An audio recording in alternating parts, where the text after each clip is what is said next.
G for giraffe, P for pig, and R for rabbit.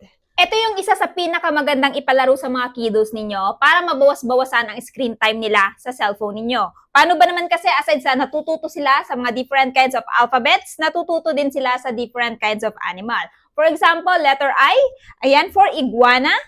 And of course, letter C for crab. At marami pang iba. So yung kinaganda nga dito mga mima ko, napaka-safe din ito laruin ng mga bata dahil napakalaki ng mga letters niyan kaya hindi madaling malunok. At the same time, nag-enjoy din sila kasi kada bukas nila ng alphabet, meron silang makikitang animals. At syempre, matututo din sila sa mga klase-klaseng animals na nandito sa mga alphabets na to. Nabili ko nga lang to for only 100 pesos plus pero tingnan nyo naman, malaking tulong to sa mga kiddos ninyo para mas ma-develop yung brain nila habang hindi pa sila pumapasok sa school. Kaya naman kung gusto nyo itry ito para sa mga kiddos ninyo, para din mabawasan yung screen time nila sa kakalaro, well, ito yung maire-recommend ko at kung interested kayo, idadrop ko na lamang yung link dito dyan sa baba.